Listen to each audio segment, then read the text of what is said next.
I first wrote my book, Cosmic Voyage, a scientific discovery of extraterrestrials visiting Earth, I knew then that this process was going to be this way, and I faced that bridge at that time. All right. What we are going through now is something we've actually been looking forward to. As traumatic as it may be for many, it's healthy. All right, Doctor, that'll have to do it. We will move next to Prudence Calabrese. Thank you, Doctor. We will talk with you soon. It's my pleasure, Art. Take care. This is CBC.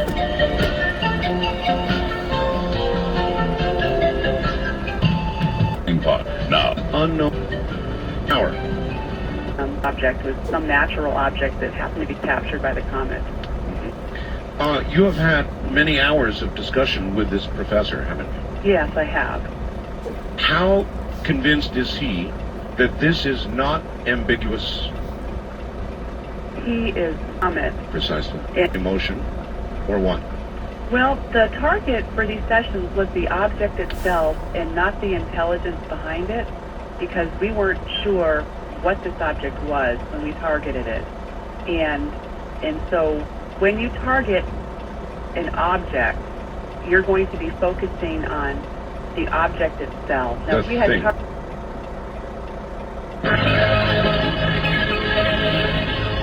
not accepted in the general social paradigm, we all are like fish swimming upstream to a certain extent, but consider that around the world, eyewitness reports have been going on for decades, maybe even centuries, and right now, the very past 2 weeks, there are more triangles in the skies acting extremely oddly, defying what we would consider to be terrestrial physics.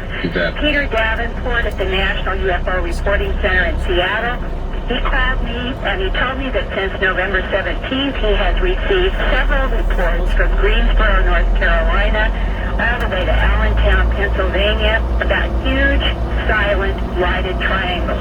One of the eyewitnesses, Kathy Schreck from Wind Gap, Pennsylvania, about an hour from where I am right now, told me that she pulled her car over to the side of the road around 10:15 p.m. Friday, November 17th, because she wanted to get a better look at a strange light in the sky that was only about 50 feet above her car.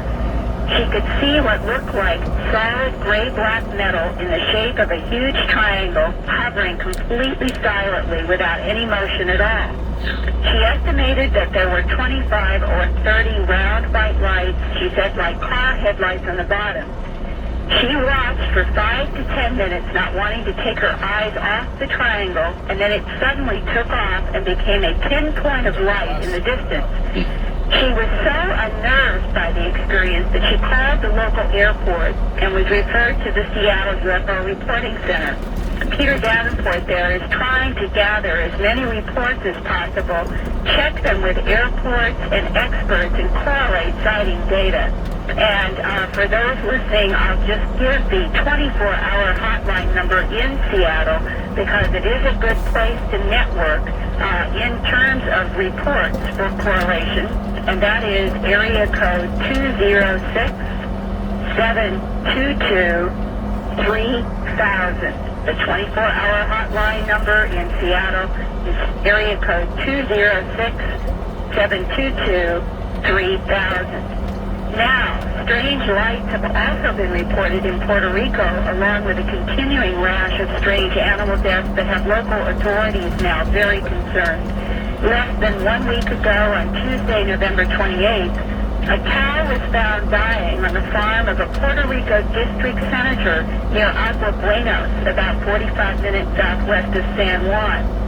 The mayor of Agua Buenos called El Vocero newspaper photographer Eddie Diaz Conde to go and take photographs.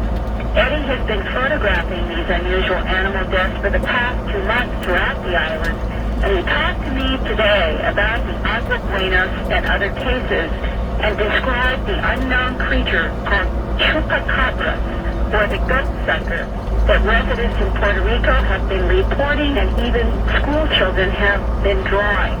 And here is Eddie Diaz. And the mayor called me and says, Eddie, I need to see you because I have a cow that's still alive and has 2 holes where this this creature had bitten and sucked out half of the blood of this big blue cow. We're talking about a cow that is pregnant. She had a calf, and she was, it was still alive when I got there around 11:30 at midnight. When I got there, she was still alive, and the cow had 2 holes for at least an inch and a half, 2 inches of separation, and they looked like they were ice pick punch, and it was completely clean. And this was on the side of the cow's neck? That is correct. There were any other parts of the tissue, the ears, the eyes, jaw, They were not attacked, no way. nothing? There was no other way. The only thing that we had on the cow, that she was in pain. She was actually crying out that in pain, and I opened up her eyes. Her eyes were completely almost vanished. They were completely back. What did the senator who owned this cow, what did he say? He didn't really actually want us to investigate more with details. But what happened is that the mayor of that town of Agua Buena, he actually wanted to make a big investigation. He wanted the Senate to start putting pressure that the government should start investigating more details of all these kinds of animals that have been attacked. If I understand correctly, it has affected cats, goats, sheep, cattle, horses, chickens. Is this mark, these 2 puncture holes in the side of the neck, has that been reported in every case? Everything that has been reported to the police, it's been exactly the same way. Everybody's been attacked the same way. They've been attacked by sort of an animal that nobody knows. That's the only thing that we have up to now. Is that some people are reporting this strange creature with the spines running from the head down the back and with these large red eyes? Okay, looking at a bullfrog, the way the back of a bullfrog with the stuff like that. Right. This is the kind of creature we're talking about that people have seen. They describe this kind of material that this animal is sort of made out of. It reminds them of a frog. It could be a giant frog, a flying giant frog with sort of mixed with maybe monkey or something. It's gotta be something that was. At the next traffic light, turn right onto Bluff Road. It could be in a laboratory or something. It's something that's very strange. And everybody describes the same kind of lumpy type, big claws, big eyes. We had just 2 weeks ago, we had a whole hen house that lost 79 chickens and one shot deal. Now turn right. Night. They lost the whole 79 chickens. Did the chickens have the same holes punctured? They did have it. They did have them in between their wings. They had them in between their wings.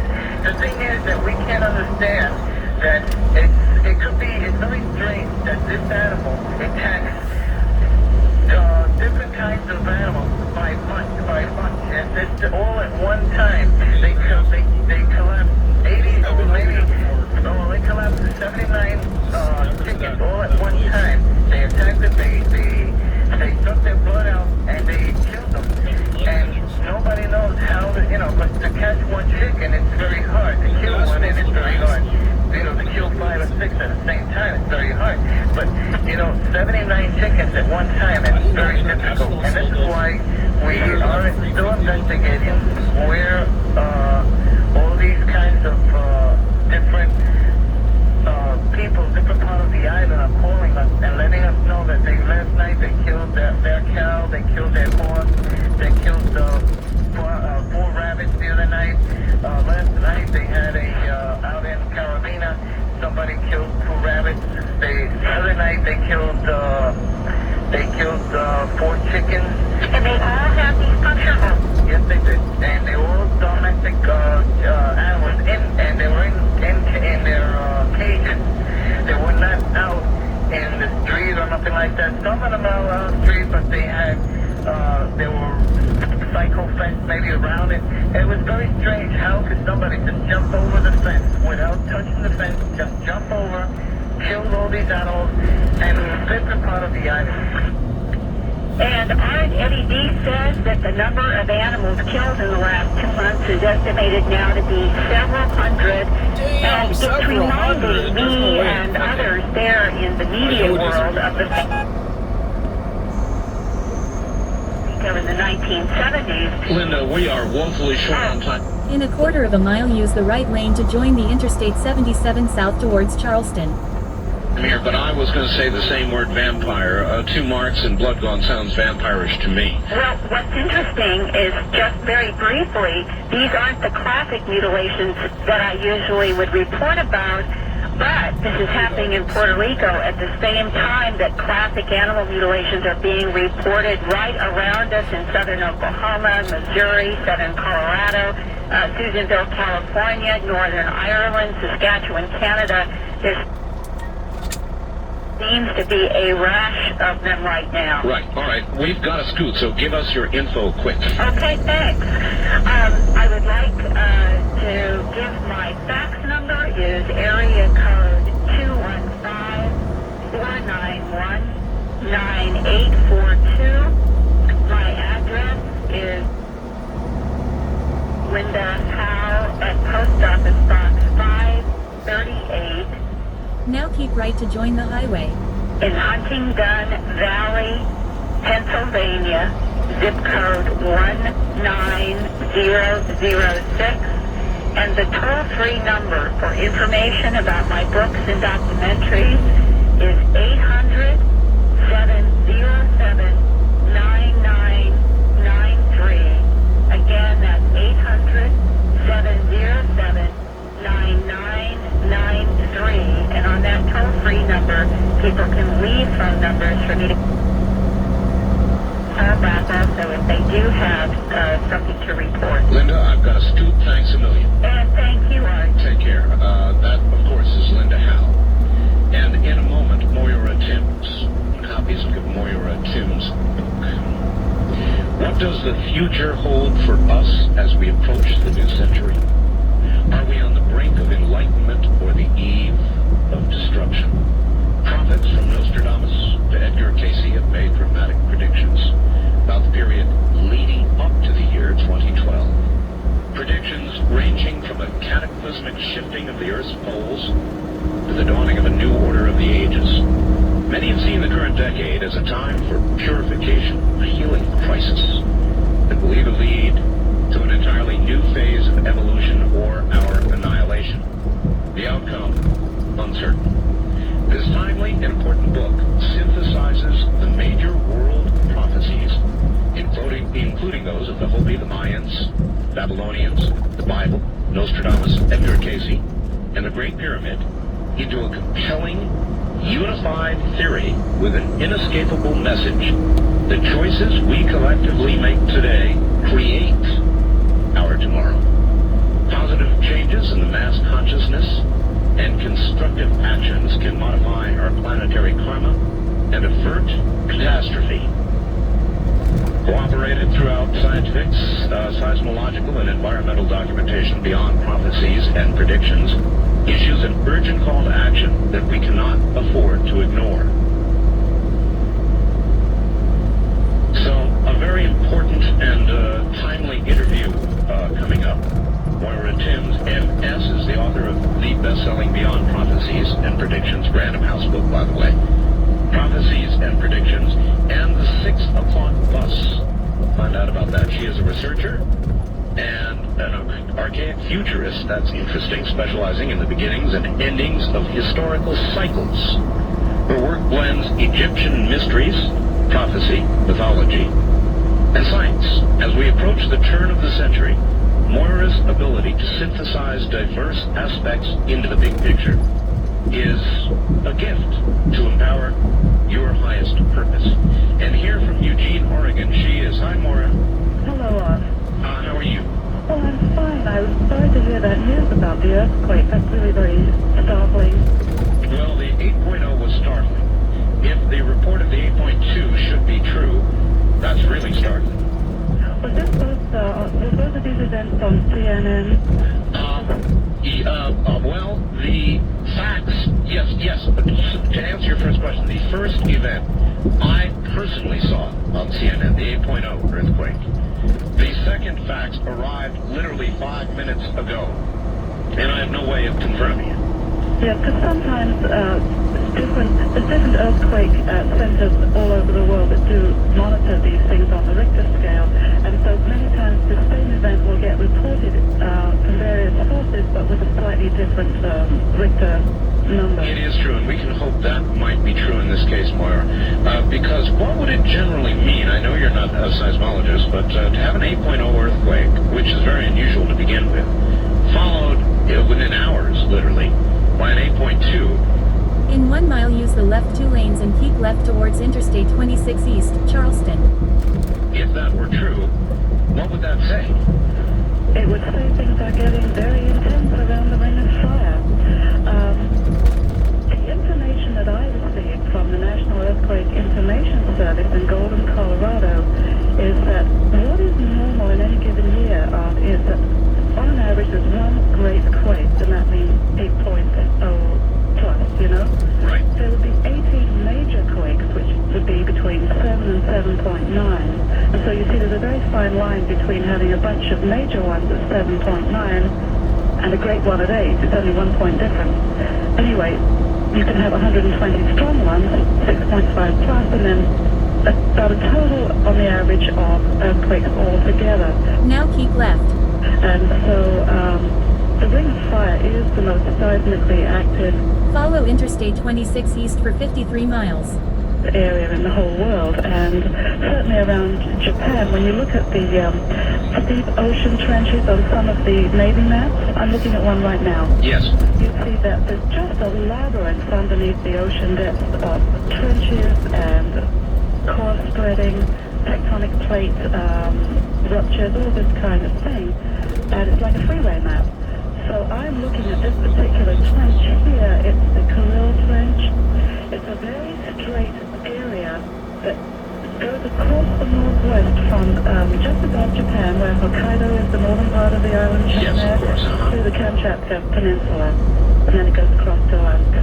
So this is just slightly northwest of the major area where Edgar Casey said would be the most turmoil, and you have to watch that area for changes. That's all part of the scheme of things, and I can't say we're surprised really, although, you know, the idea of loss of life is always upsetting.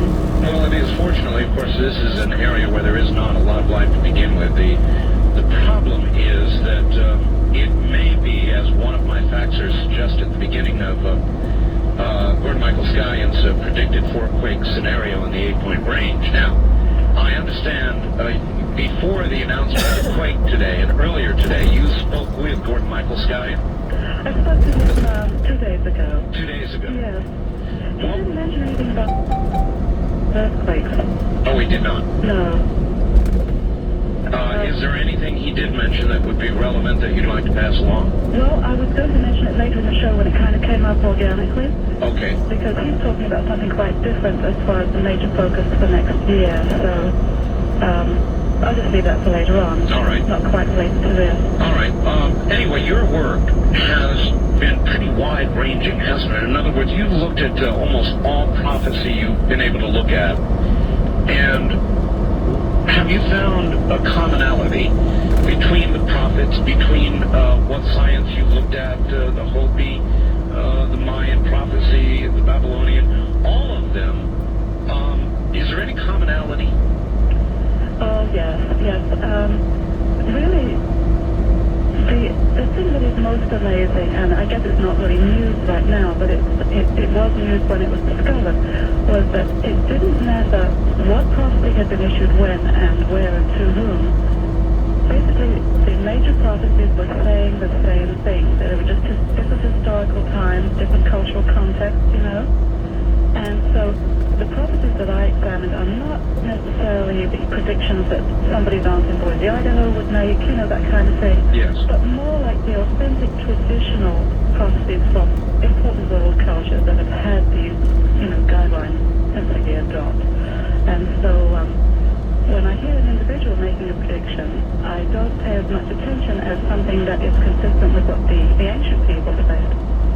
So, in talking of the similarities, I think it would be concise to say that all of them said there would come a time and there'd be an event that would kick off a whole positive cycle. And after that, there would be a number of things that would happen, the kind of things we're seeing happen in the world right now. And then there would be a culmination of this cycle, and after that, there would be a big event, and they didn't spell out exactly what that was, but they were, allusions to what it might be in New World Age, the end of the world, this kind of thing. Yes. So, when you look at the historical record, for instance, I could share with you that the Hopi, they had said there would come a time in the future when a gourd of ashes would be dropped from the sky, and it would burn everything, and it would kill fish in the ocean, and nothing would live or grow in the area where it fell. So, when they saw the atomic bomb being dropped at the beginning of the end of the war, they thought, and this seemed very significant to them. Well, in the Bible, 2,000 years ago, Jesus was on the Mount of Olives with his disciples, and they were saying, gosh, he was telling them about the things that were to come. Because it never sounded like cheerful stuff, you see. So they said, well, what would be some of the signs of your return, and all these things coming to pass? And so what Jesus is recorded saying in the Gospels is, when the powers of heaven are shaken, etc., that will be the sign of these things about to occur. So if you look, the deeper you can look into these things and examine what seems to be obvious, you can penetrate the real mystery of it, So when you look at the translation from the Greek, the powers of heaven is Uranus in Greek. But that's the same root word as uranium, as Uranus, the planet. You could equally well translate it as when the powers of uranium are shaken. Which would point toward some sort of nuclear... So that could be the atomic bomb, Yes. an old product, that kind of thing. And in fact, even when the atomic bomb was dropped, the code name was Baby Jesus, or Little Boy. There's variations as to what it was actually called. It was Little Boy and Fat Man. Mm-hmm. And so anyway, the other thing that I'm thinking of that is similar is in the Great Pyramid. Now, there's a little bit of misunderstanding about the Great Pyramid. You do not see prophecies inscribed in there, but there's a chronological timeline that's been gone over with a fine-tooth comb by all kinds of researchers and people, and so it's beyond a doubt. But there is this timeline.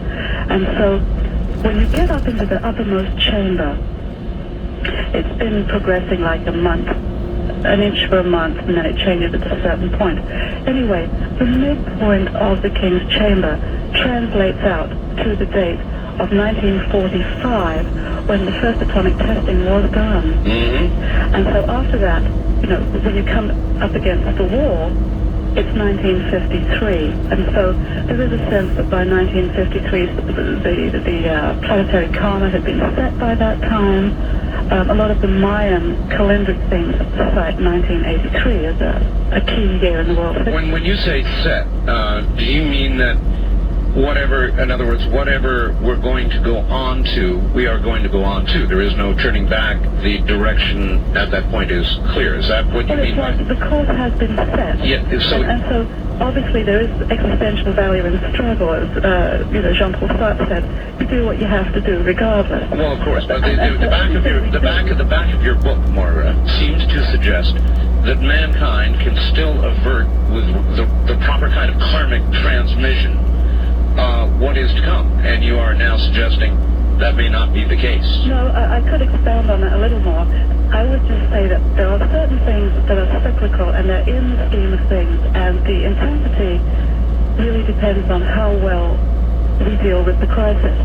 So I think that when I speak about 1953 as like a certain karma being set, I think there's no chance to avert the whole thing at that point, but actions and expectations certainly influence outcomes. So anything we do between that, anything we have done since that point And what we continue to do between now and, say, the year 2000 or 2012, when this cycle is predicted to end, that will lessen or aggravate, the final outcome. I see. All right. Hold on a moment, Moira. We'll be right back to you.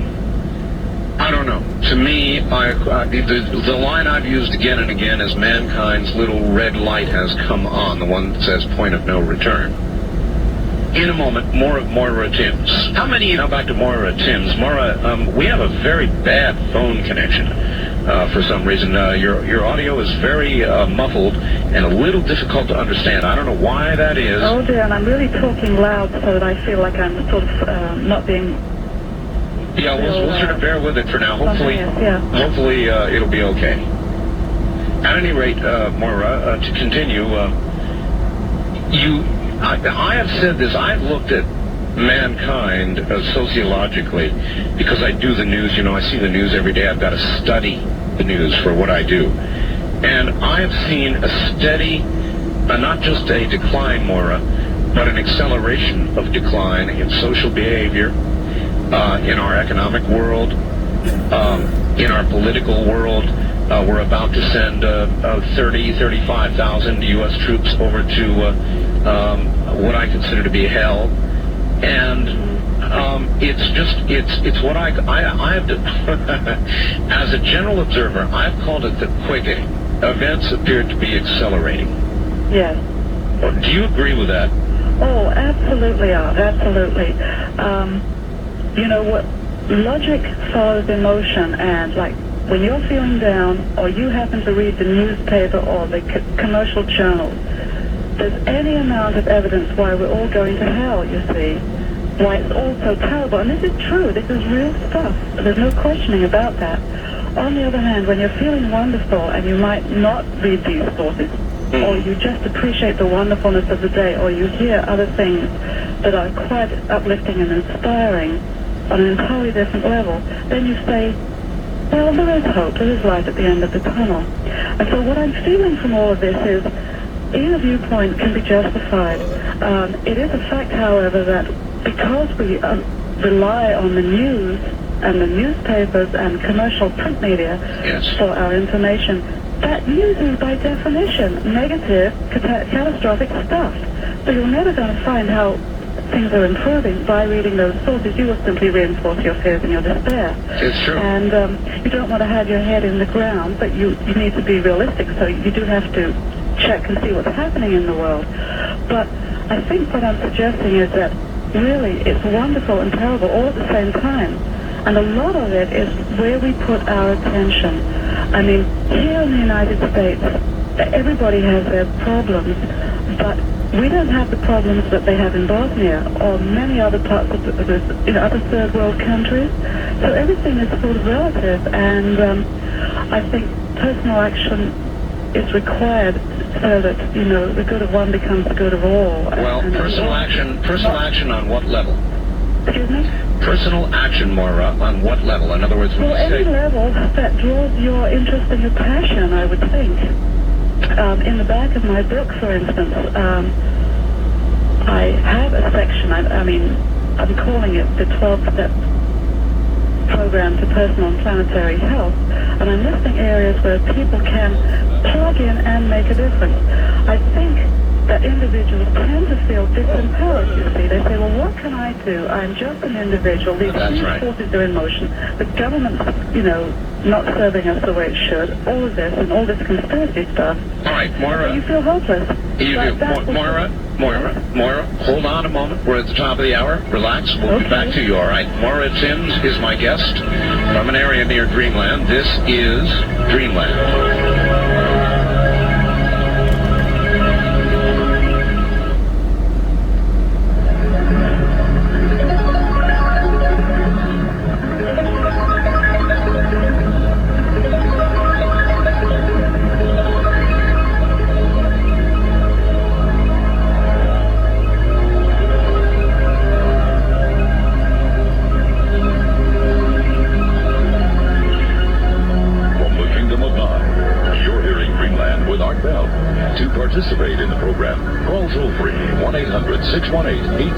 1-800-618-8255. 1-800-618-8255. First-time callers, area code 702-727-1222. Or the wildcard line at 702-727-1295. This is the CBC Radio Network. It is indeed. Good evening, everybody. I'm Art Bell. My guest is Moira Toombs, and she has written a book called Beyond Prophecies and Predictions, Everyone's Guide to the Coming Changes, and we'll get back to her in just a moment.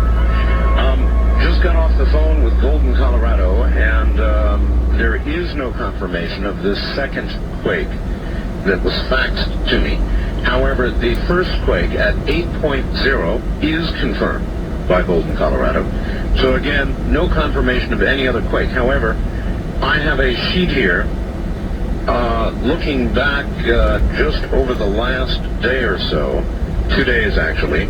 I can probably read about 10 or 15 quakes, the largest of them being 8.0. Some of them in the 6 and 5 point range. Some that look as though they occurred just prior to the big one, and some of a similar magnitude after the big one. So the action there was prior to and continues following the big one. We all know what information is all about. If you want to be plugged in to the latest on UFOs, all of the phenomena that surrounds them, encounters, sightings, abductions, government cover-up, the whole thing, there is a new publication for you called UFO News World Report. It is a very concisely written newsletter. And as a special holiday offer, you can get it for $19.95 a year. It covers the world for you, formatted and written by seasoned journalists. Find out what's happening. Call 1-800-830-9830.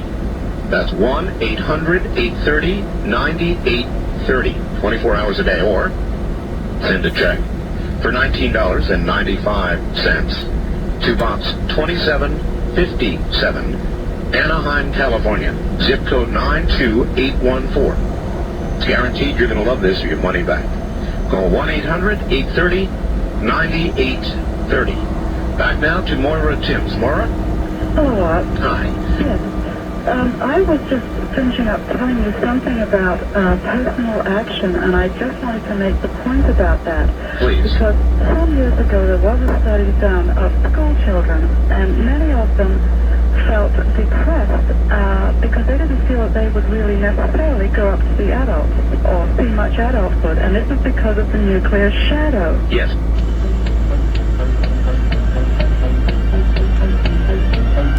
And it's about 1,000 to 1,500 feet underground, and it's where supposedly the CIA and the aliens do joint genetic experiments. I've been out to Dulce. I've talked with Gabe Valdez, who was head of the Highway Patrol, the Mexico Highway Patrol, and his area was Dulce. I spent 2 evenings with him driving around the entire area, heard all his stories about all the craft he'd seen, and the evidence that Dulce was in fact there. And there's no question in my mind that it was there, and that it still is there.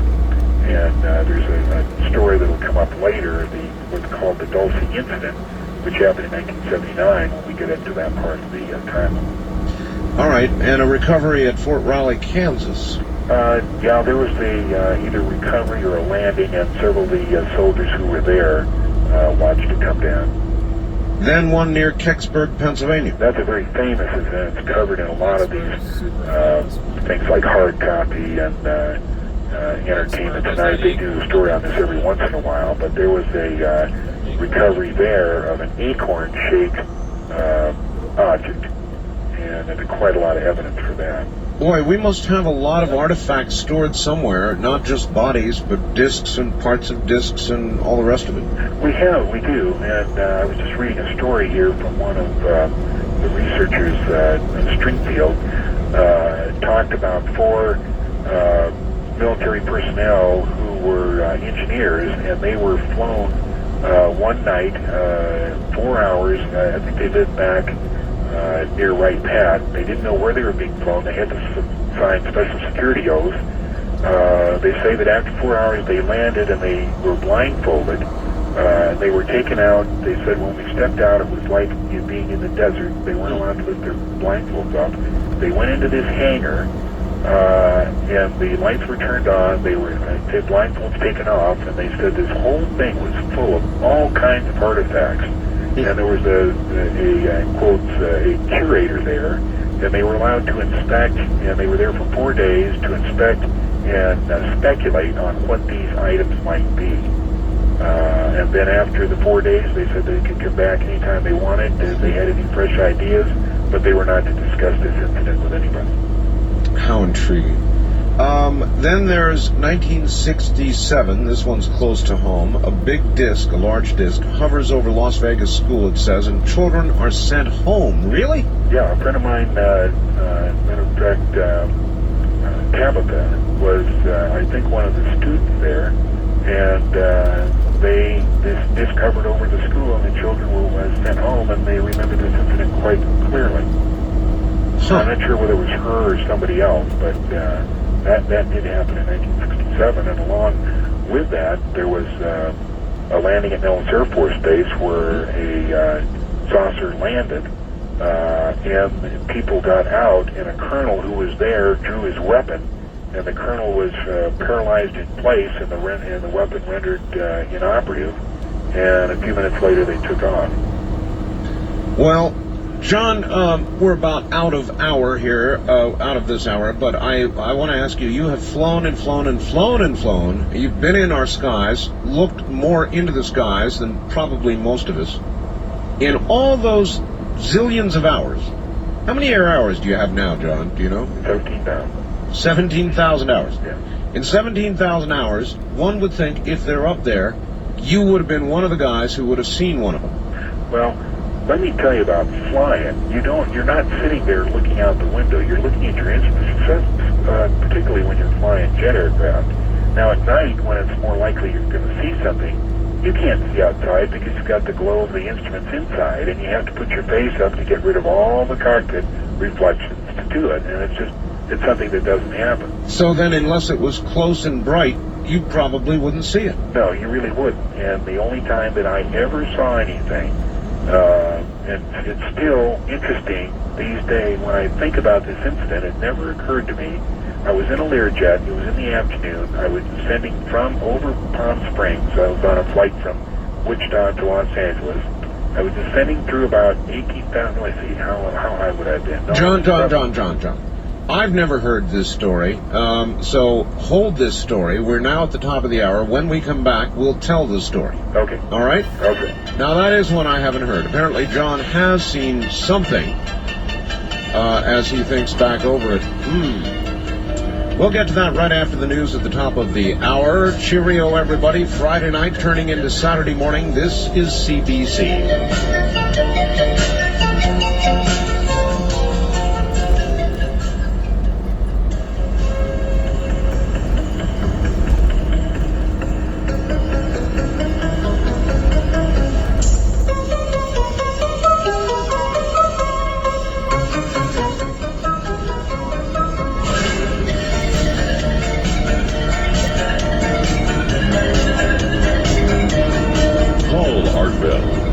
In the Kingdom of Nye, toll free at 1-800-618-8255.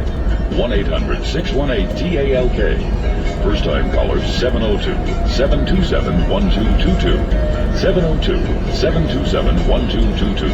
Or use the wildcard line at 702-727-1295. This is Coast to Coast AM on the CBC Radio Network. It certainly is. Beginning of a holiday weekend, a Friday night, now Saturday morning. My guest is John Lear, airline captain, and very much a believer in IFOs, Identified Flying Objects. And we will get back to John in a moment.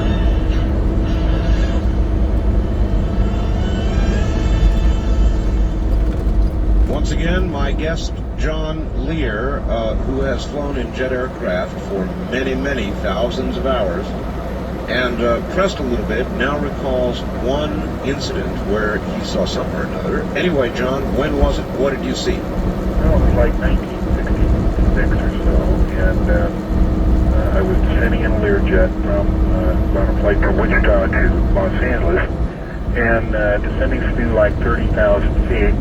And I was headed westbound, and from my left to my right, I saw what I thought at the time was a NASA lifting body, that X-24 or one of those type things. Remember the one that the $6 million man crashed in? I do, yes. And that's what it looked like. And it went by, and I mentioned it to the co-pilot. When I landed, I distinctly remember calling Hank Beard, who was chief test pilot at Learjet, and I said, "Man, you'll never guess what I saw today." And he said, "What?" And I said, "A lifting body passed me." And only after, 25 or 30 years do I look back and say how ridiculous that was, because under no stretch of the imagination would a lifting body be in the main approach corridor for the Los Angeles International Airport. Heavens no. So I don't know what I saw, but in all my thousands of hours, I guess that's the only strange thing I ever saw. That's it, huh? All right. There's so much history to go through here, John. I guess let's jump up to a violent encounter, supposedly, between UFO humanoids and the U.S. military at Lumberton, Ohio. Yeah, there was two. There was one that happened in Cambodia and one that happened in Xenia, Ohio. The one at Xenia, Ohio was an encounter between the occupants of an alien craft and a U.S. military detachment, and there was 11 American casualties and an unknown number of aliens. And one of the researchers met a guy who worked at the off-limits area at Wright Pat, who claims to have seen bodies on litters arriving at the base during that time frame. As I go through the history, it is interesting in one respect. All of these occurrences, all of these witnesses, all of these bodies, how can it... Well, of course, it isn't really kept secret, because here we are talking about it, but still, the official cloak of secrecy remains. How can that be? It's great. They can keep a secret if they want to. Well, that's really true, and if anything, the revelations about the nuclear testing, I think, prove that. I can't imagine how our government could have kept secret the fact that they were feeding radiation to children, that kind of thing. Yeah. But they did. All right. You mentioned Cambodia, a firefight between U.S. military and small gray humanoids? Yeah, that was in April of 1972, and what happened is members of the U.S. Army Special Operations Group were involved in a firefight with the occupants of an identified alien craft. There were several alien casualties and a single human death, though several were burned by an unknown weapon. And what happened was this platoon happened on a group of aliens who were sorting human body parts into large bins and sealing them. A firefight ensued, and several of the aliens were killed and through headshots, because the suits that they were wearing were essentially bulletproof. And as the soldiers pulled back, several of the aliens quickly packed as much as they could, got in this craft, and it took off. The unit was interrogated originally by military personnel and then by civilians who were identified as representatives of MAGIC, and they are part of the Majestic group that go out and help cover these things up. All right, looks like we're going to jump into the tough stuff early. Why, John, would they be packing up body parts? Well, you got me. For every answer I've ever gotten in all this research, I get 10 more questions posed. So if you're looking for answers... Well, I think this, though, goes to a pretty awful area. I mean, you have not ruled out the possibility, have you, that we are, for them, food? No, but it's kind of far out. I did make that statement once in an interview, and I've regretted it ever since because it sounds so outrageous. I'm not sure that listen, let me stop you, John. It really did sound outrageous then. But you know something? I've been interviewing a lot of ufologists, scientists, scholars, people who have said things that when they say them, John, they suddenly hearken back to some of the early interviews that I did with you, and I'll say to myself, sometimes out loud, I'll be damned. You know, I remember John said that, and a lot of people guffawed, and here we are. I mean, a lot of that stuff that you told me, John, has been coming back recently. Yeah. And a lot of investigators, John, are beginning to go down some of the same roads you did. Back then, you were one of the only ones saying, look, these guys are not necessarily warm, fuzzy, nice people who wish us well. Right. And you were almost alone then. But now, let me tell you, John, more people than not are beginning to join you in that in that view. Yeah. At any rate, the Dulce incident. Okay, now the Dulce incident I first heard about in 1986 or 1987 when I was invited to be part of a group of researchers who met at Crestone, Colorado, and we just traded information. And I was handed a letter by one of the guys who knew who had gotten this letter from a person who lived in Las Vegas, and said, why don't you research this? And it talked about this underground base, and it sounded so far out. But I met with this person, and she had known one of the officers who had worked inside this base, and originally told about the massacre at Dulce. I further heard a story by a guy named Paul Benowitz, who lived in Albuquerque, who was involved in this, and he told me about it also. And the story went that in 1979 we had 44 scientists who were being instructed by the aliens in some subject, I don't know what it was, but they were being instructed at Dulce, and for some reason it was agreed that our security force, our Delta Force, would not carry conventional weapons at any time in this classroom or around this area. And for some reason, one of the officers walked in with a conventional sidearm, and the alien killed him outright. Now, how that was done, I don't know. But on the video, on the monitor, his compatriots, or the Delta Force, saw that he was killed, and they went down en masse to exact revenge, and it ended up that all 44 scientists and about 66 of the Delta Force were killed. It was just a complete massacre. So I just put this in the file. It was an interesting story, and it didn't come up again until Bob Lazar, who worked at S4, and we'll get into that later, read a report that documented this massacre. Now, the only thing different about the report that he read was that in the report he read, the massacre occurred somewhere around Area 51 or Groom Lake. Is there any indication of how they were killed, John? No, just head wounds. In the report it said that they died of head wounds. Head wounds. Again, that's a lot of relatives who are going to be requiring explanations and that sort of thing. How was it all explained? Well, now remember, this is just speculation of how they handle it. We've realized now that most of the people that get in this program do not have relatives for one reason or another. Either they're orphans or their family has passed away or whatever. And it's essential that this kind of thing happen. Go this way because they don't want to have to take the time to explain away the death of a relative. So the people who do these things are screened specially for this kind of work, which includes very specially. Yeah. But they also have other methods. They can go to the family and say, "Look, we're going to give you a annual or monthly stipend." But this is, national security, and it's for God and country. And so here, mention this again. Yeah. So sign this, and it'll be done. Yeah. Yeah, I understand. Then I think it was an incident that had a lot of influence on you, didn't it? Bentwaters in 1980. Yeah, Bentwaters occurred during 3 days at the end of December. We have a United States Air Force base about 70 miles northeast of London called Bentwaters.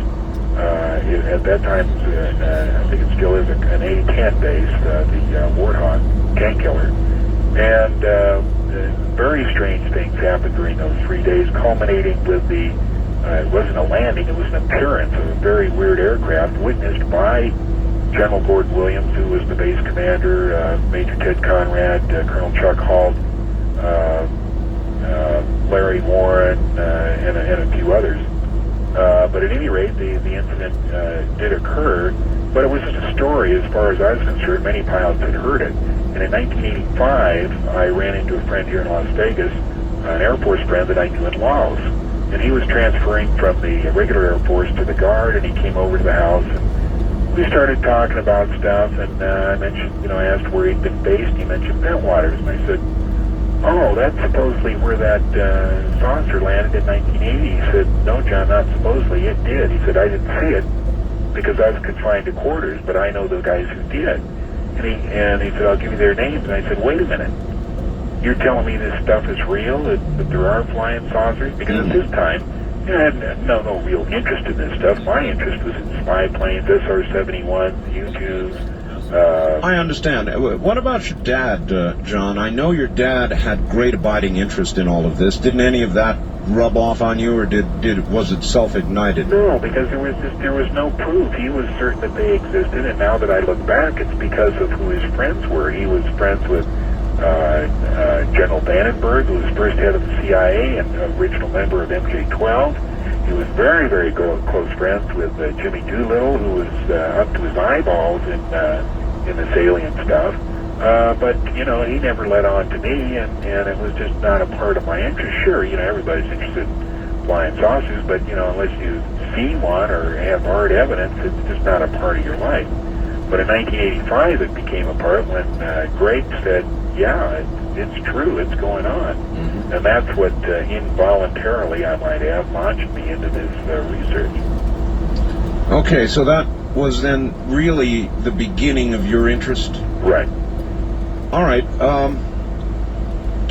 In 1983, you have written Second Attempt at Public Disclosure, Linda Howe, MJ-12, and something about HBO. What does all that mean? This was when Linda Howe was contacted by MJ-12 in order to do a documentary, and they said that they would make available to her many, many thousands of feet of saucers and whatnot, and they wanted her to write a documentary that would be presented on HBO. And she contacted HBO, and HBO said, we'll do it, but before we air it, we want a filmed interview with the president, his chief of staff, and his National Security Council saying that this is true.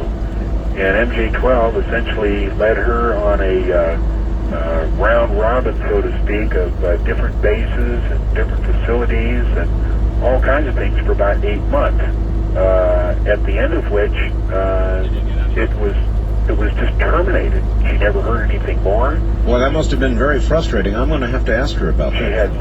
There was no more contact, and only a few years later did she run into somebody who was involved in that, and they said, I'm sorry it turned out the way it did, Linda, but we had no option. There was no further explanation.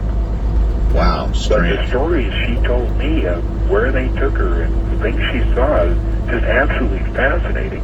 And of course, Linda Howe is very articulate, very knowledgeable, and keeps voluminous notes. So, it wasn't just some story she was telling. Mm-hmm. By the way, John, again on the subject of Linda Howe, I talked to her earlier today, and she said she's going to be on the way to New Mexico. She's had enough. There's too much going on down there, so she's going to be on her way to New Mexico, and will be reporting to us from New Mexico.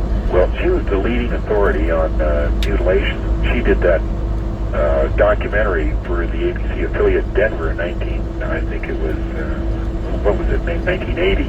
Right, I believe so. And then her and I, after the Crestone meeting, drove down to Roswell. And oddly enough, here we are driving out in the middle of the desert, just about 15 miles north of where the first UFO crashed. And we're on this little teeny road. It's a dirt road about 1 million miles from nowhere. And I'm driving along in this truck, and we saw a dead cow. And I thought, well, here I am with the world's leading authority on cattle mutilations, and we see a dead cow. So we get out there, and there was none of the classic cookie cutter incisions. But we started looking around, and then we saw 3 others. And then we saw 2 others, and then I stood up on the bed of the truck, and I think we counted 34 cows. Wow. And so we went to, we found the nearest ranch and asked the guy if he knew about the cows, and he said, yeah, he said they died of some disease. Well, Linda Howe checked in with a veterinarian on this, whatever the disease was, and I don't remember what it is now, but the veterinarian said, no way. He said, if that had been that disease, that place would have been cordoned off within 100 miles. Uh-huh. Just a very odd, one of those unexplained... It is, and I've heard Linda Howe tell exactly the same story, John. So I guess that's the way it happened. That was her weird, and that was like in 1986. All right. She's still trying to get it out to the public today, and that's, well over a decade now. Yeah. Then the Eisenhower breed, E4, leaked to Hollywood producer and friend of Bill Moore. Yeah, that was Jamie Chandra, and one day he received in the mail this film, which was undeveloped, which he had developed, and it was the Eisenhower briefing as we've come to know it, and it was supposedly the briefing that Eisenhower got when he became president on the alien situation. It told the members of, told about the Roswell crash, it told it told the original members of NC-12 and what they planned to do with it. It's a very interesting document. Now, people say, and I say the information was definitely true, not necessarily that the document itself was a legitimate document. All right. Then you say 1985, my interest begins. Actually, it began a little earlier than that. What made you write that, John? Why 1985? That's when Greg Wilson came through Las Vegas and told you the story about Bentwater story. Yeah, okay, I see. Then 1986, and I remember this one very well. JAL 747 captain is followed by UFO 3 times as big as an aircraft carrier, and I remember that. It was an enormous craft, and it followed him for an hour. He was on his way from Keflavik, Iceland to Anchorage, fuel stop in Anchorage, and then on to Japan. And about an hour out of Anchorage, at 33,000 feet this night, this thing appears in front of the aircraft, and it was not a passenger flight, it was cargo, and so there's only 3 guys in the cockpit, but they all saw it. Radar had it, returned to be sure it wasn't some gigantic reflection of some sort.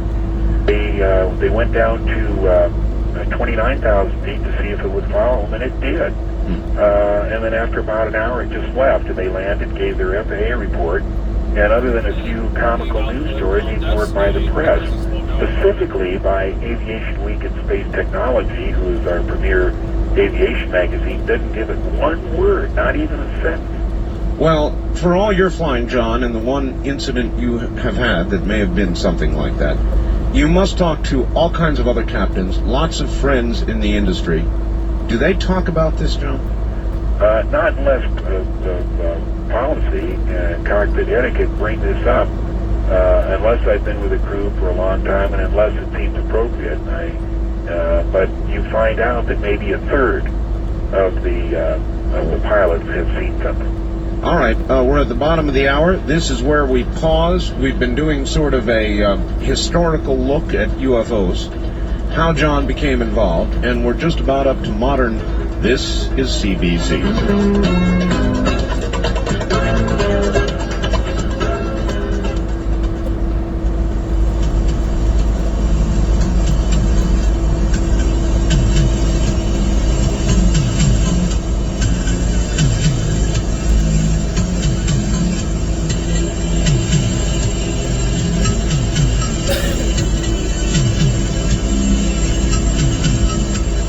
From Buckpearing Coast to Coast AM with Art Bell, much more than just a talk show. To participate in the program, call toll-free 1-800-618-8255. That's 1-800-618-8255. This is the CBC Radio Network. It is, and when we get the telephone lines open, that toll-free line will be restricted to people east of the Great Rocky Mountains. Good morning. I'm Art Bell. My guest is John Lear, airline captain, IFO investigator in semi-retirement. And we'll get back to him in just a moment.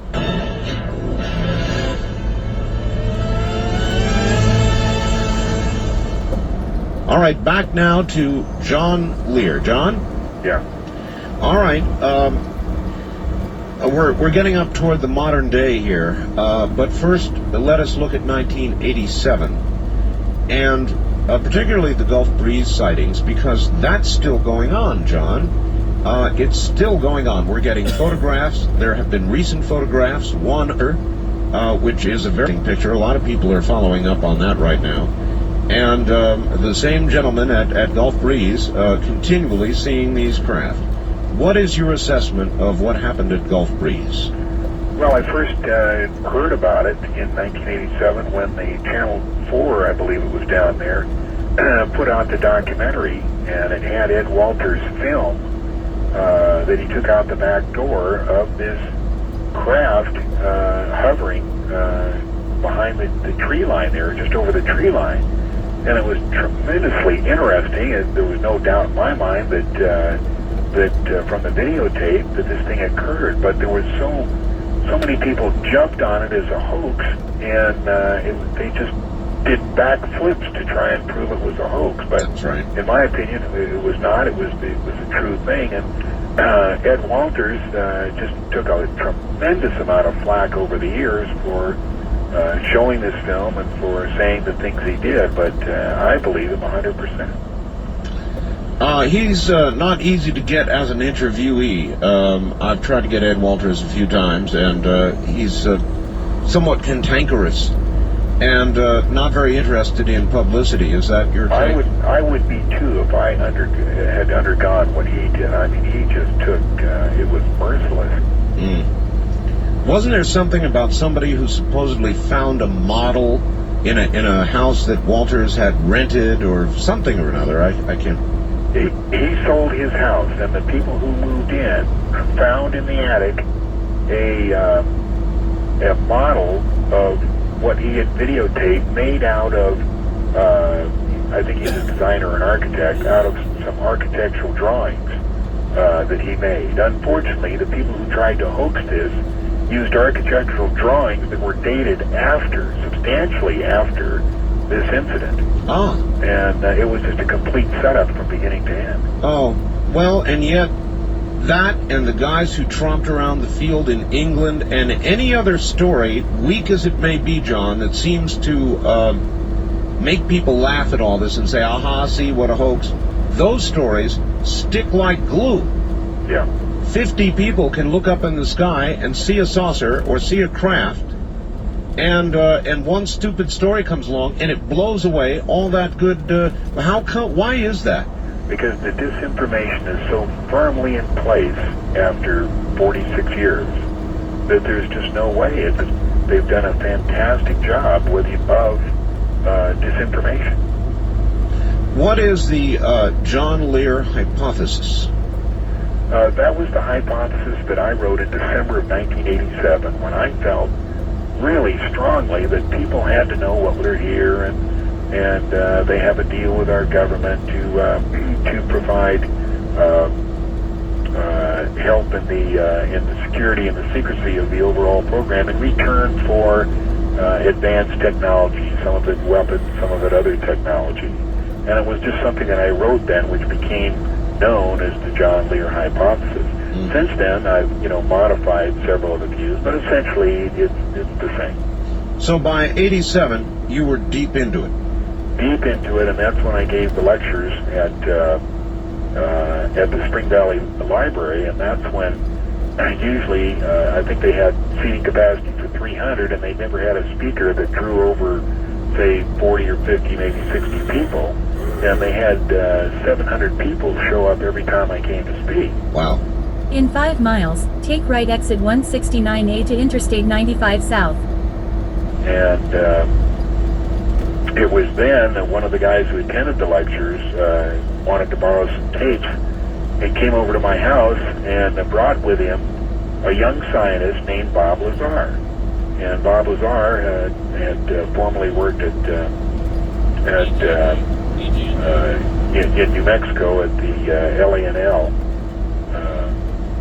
What am I trying to say there? What laboratory? Was it Sandia? No, not Sandia. I don't know how I could forget that name, but he worked there as a scientist, and he just didn't believe in UFOs at all. I mean, it was a joke to him. And we watched some tapes, and I loaned him some tapes. Over a period of a few months, he became more and more suspicious, not so much of the evidence of the existence of UFOs, but of the strange ways in which the government tried to cover up or suppress some of the information. At any rate, there came a point where he had not been in the scientific community for working with it for several years, and he decided that he'd try and get in and see if he could, find out if it was really true. So he made application to, first of all, he called Dr. Keller, who he had known from New Mexico. Los Alamos. That's the SDI teller. Right. And the father of the H-bomb. Through Keller, he was given an interview at AT&T. In 3 miles, take right exit 169A. And over a process of, I think it was a couple of months, he was invited to go to work up at the test site. Now I knew that he was getting interviewed, but I didn't know when he was going. And then in December of 1988, he came up to my house, and I'm writing out some checks, and he's sitting in front of my desk, and I said, "What's going on, Bob?" And he said, it was like about 7:30 or 8 in the evening. He said, "I saw a disc today." Yeah. I thought he didn't hear him clearly. I said, "What?" He said, "I saw a disc today." And I said, "Theirs or ours?" And he said, "Theirs." And I said, "Oh my God, did you go to the test site?" He said, "Yeah, I just got back." And I said, "Well, then what are you doing here?" I said, "Obviously they followed you and you're not supposed to be talking. Why don't you work up there for a while and then tell us what's going on?" He said, "No." He said, "You've taken such a lot of flack over it." In 2 miles, take right exit 169A to Interstate 95 South. That I think you deserve to know. And then he launched into what he had seen during the time he was up there, which included a disc and some of the technology and a lot of the briefing reports. And we talked for about 3 hours. As a matter of fact, it was 3 hours and 17 minutes. Because when he got home, there was a knock on his door, and there was 2 security guys there who asked him to come along, that they had some questions. They took him downtown to an office there, and they said, "What were you doing at John Lear's house for 3 hours and 17 minutes?" And we had already cooked up a story where I was filling out a log page for his wife, who was a pilot. And it went from there. Anyway, he worked up there for about 4 or 5 months, and In 1 mile, take right exit 169A. occasionally come by and say what they need seen. What was Bob's job? Bob's job at S4 was he's a scientist. He was to back engineer one of the extraterrestrial vehicles. In other words, his job was to back engineer the propulsion of the saucer, find out how it worked, and find out if we could duplicate it. But he said there was only about 20 people, maybe 15 or 20 people working up there, and they didn't really have the resources or the equipment to do a proper job. And one of the reasons he went public was his disagreement of In a 1/4 mile, take exit 169A to Interstate 95 South. how the project was being handled. He felt that it should be more spread around, that people with the actual talent, more people with Now exit right. actual talent should be allowed to participate Follow Interstate 95 South for 90 miles. in this project. So it was very compartmentalized. Very compartmentalized, as all things are. But at any rate, on March 21st, 1989, I was over at his house, and it was a Tuesday, and he said, "John, they're going to test fly one of the craft tomorrow. Do you want to go see it?" And I said, "Well, how can we do that?" And he said, "Well, I know a place near Groom Lake we can drive, and we can not be within the confines of the restricted area, and we can watch it." So he and I, and I think his wife, and Gene Huff, who was the one who introduced me to Bob, drove up there, and I said, "When do they test?" He said, "Well, right at sunset. And it's always on Wednesday evening, because statistically, that is the time of least travel in that particular area, Highway 375.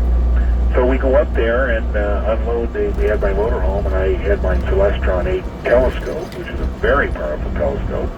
And we're unloading it, and here this thing comes up from behind the mountains, and they're watching it, and I'm trying to focus it in, and very difficult because I had the 90-degree objective in it, and up is down and left is right, but finally I got it, and there was no doubt in my mind I was looking at a real flying saucer. It was kind of yellowish orange, and it was radiating something. It was glowing, and it settled back behind the mountains. And for all the people that try and discredit Bob and say, no, he didn't work there, no, he's just making this all up, you know, the fact is he told me a day in advance exactly what would fly within, you know, plus or minus a month for myself.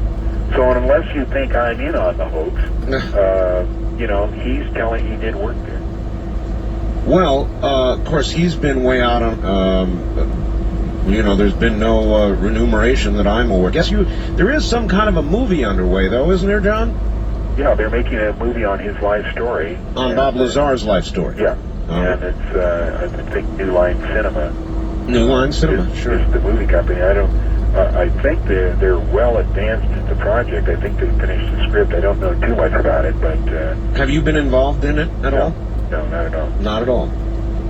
So, through all these years of doing the interviews with you, John, as you've investigated and I've done radio, I have yet to see you be involved in any profit aspect of this, and you just haven't gone after it, and I'm sure you could have. I mean, your name is everywhere in UFO journals, and you have been at the very center of it, so you could have capitalized on it at any point. No, I just wanted to find out what the truth is, if that was possible, just for my own interest. You know, I love flying, and that's my business, and I do it, 18 days a month, and then I have 10, 12 days off, and I go out and, on my days off and take care of my lawn and the rest of the things I have to do. I'm not, totally absorbed, as it's very easy to get in this field, and your whole life is consumed with chasing down every little lead. I think I got to pretty much as we're ever going to find out, and that was enough for me. All right. You were working flying then, of course, as you always do. Right. And this whole thing got you fired, didn't it? Yeah. I was the senior captain with a very large charter company called American Transair. I was the senior captain on the Lockheed L-1011. I had been there for 6 years. I was a check airman. And July 7th, they called me to Indianapolis, and I really didn't know what it was about. And I walked into this room, and there was the vice president of operations, the chief pilot, an attorney, and a guy from Human Resources. And they held up an article that had been written about me, and they said, "John, is it true that you believe in flying saucers?" And I said, "Yes." And they said, "Why?"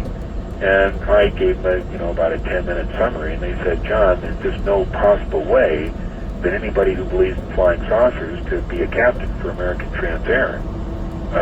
You're fired." You're fired, just like that. I said, "Well, now look," I said, "if it's, I tried not to involve the company at all." I said, "How about if I just not give any more lectures, and we take a look at this maybe 90 days down the line, and you can see that, I've been true to my word." And they said, "No, this is it." And so they gave me 3 months' pay if I would sign a statement that I would never sue them, which I did because I couldn't afford to go very long without a paycheck. Sure. And I went to work for another company. As you look back on your career now, John, how much effect, other than that particular incident, has there been? I lost another job that I really would have liked to have had that involved the Air Force and NASA. It was a project that I really wanted to do, and I was actually hired by the contracting company, but they called me up one day, and the contracting officer, and said, "John, I don't know what you did to irritate the Air Force and NASA, but when we submitted your name as one of the pilots, they said not only no, but hell no." And so there's been plenty of effect then. Yeah, I don't give lectures anymore. I never wrote a book. I don't intend to. This is really the only thing that I ever do is whenever you call, because you've been really fair with me and over the years, and it's just kind of nice to come on and chat once in a while. Yeah, it has been a lot of years now. All right, so that's a pretty complete history of your involvement and of UFOs in general. I've got a fax here, and if anybody else who wants to fax us with a question, by the way, you're welcome to do it. At area code 702-727-8499. And I'll give that number again. But here's a question for you, John. It's a classic. Art, a lot of people speculate the reason UFOs are kept secret is that it would conflict with religion. Personally, I think UFOs and religion can cohabitate in reality with no conflict. I'd be interested in what John has to say on the subject. As you know, Art, I steer totally clear of any religious aspects of this, because all it does is irritate people. So it really does, I know. And so I thought I'd just go ahead and get it out of the way with that question. But the answer is yes. The overriding reason is religion. And before we go to the phones, if that's what we're going to do... We're right after the top of the hour, John. Is what? Right after the top of the hour, we'll go to the phones. Okay, well then, give me time to ask 5 questions and answer them to avoid having people call up and ask the question. All right, good. Let's... you want to start on that now? Okay. All right, go ahead. If they're here, why don't they contact our president? Well, I think we all know the answer to that concerning our current president, but let's assume we had another president. And the answer is this. When you visit an ant farm, do you just talk to any old ant, or do you find the queen and talk to her? Huh. I'm not sure I like being thought of as part of the ant farm, but I guess I am, huh? Here's the second question. If the government couldn't cover up Watergate, how could they cover this up for 45 years? Well, the Watergate episode was an inside job to get Nixon out of office, just as the assassination of President Kennedy was, but with a little more, but not much more, tact. Now, that doesn't mean I agree with Nixon, but that was an inside job. The fact is the government can cover up anything they want to if it's important enough, and I can sure assure you that if you are reasonably well-informed, that you only know about 5% of what there is to know. I used to wonder about that, John, myself, but I too have joined the club of you bet they can keep it secret, so... Yeah. Now, let's see. If what you have to say is really true, John Lear, then why doesn't the government stop you? Number one, it would only add credibility to my story, and number two, I don't reach enough people for it to make any difference. The belief systems are too well locked in for me to be of any great threat at all. Without hardware, there is simply no proof, regardless of the number of eyewitnesses. It's true. Why wouldn't any of the astronauts or military officers come forward and tell the truth? The answer is for the simple reason that all of us are dependent on money, whether through current employment or retirement pay for our very existence. For an astronaut or military man to come forward with the truth would net him 3 minutes on hard copy and the rest of his retirement working at a 7-Eleven. Yeah. For what? Yeah, I agree, although there was a recent statement by Neil Armstrong that would cause your teeth to rattle. Are you familiar with that at all? No, what did he say? Rather than paraphrase it, John, I'm going to dig it out of my computer during the top of the hour, and I'll give you the comment. We'll see what you have to say about it. It's fascinating. Anyway, do you have one more? One quick more is, what about the news media, your Dan Rathers, your Tom Brokaws, and your Ted Koppels? Why wouldn't they come forward and tell the truth? And for the very simple reason that they are glorified teleprompter readers. They have very little to say about what they are going to say. They can't come in one fine day and say, tonight I'm going to expose the UFO cover-up. There are just too many people over him with vested interests, such as the station license, to let him do that, notwithstanding the fact that all he has is words and no hardware. Mm-hmm. So we've got rid of those 5 questions. We have, but without fail, John, I would bet at least 4 out of 5 of them will be asked before the night's over. Hey, have you heard this story about the mysterious ocean noise, the thumping or the heartbeat sound? Yeah. They say they think it's man-made, and they're sending down divers, and they say it might be a ship, even thousands of miles away. These things do travel underwater, but on the other hand, it might be something else. Well, yeah, I don't have any opinion on that. All right. John, hold it right there. Relax. We'll be back. I'll get that statement by Neil Armstrong. Stay right there. Okay. You're listening to the CBC Radio Network. My guest is John Lear.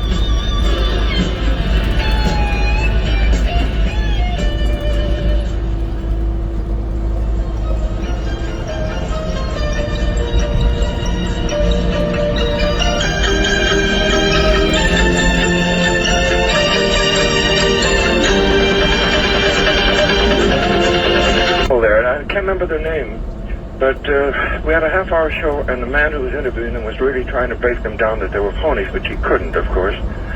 After that, I invited them home. We went to dinner, went to my place. We talked about Gurdjieff in his book, and these people were very authentic. And I do remember the name. They were a married couple, and we went to a few of the group meetings in London. Then this was back in 1955, 56, and these were all what I call good, wholesome people, not phony, baloney type people. And of course, I lost touch with them then. But I wonder if he's familiar. Johnny, you familiar with Gurdjieff's book, All and Everything, where he talks about Karnak, the good ship Karnak? I'm not catching the last name. What Gurdjieff? Man named Gurdjieff. He has groups that are working. Say the name slowly, Bob. Gurdjieff, Gurdjieff. Ruth recalculated. Georgios Ivanovich Gurdjieff. And he wrote the book way back in the 40s called All and Everything. And as I said, then subsequently when I was with this couple in London, and I don't remember their name, but I remember going to several groups, and this was back in the 50s. I vaguely remember that book, but I don't know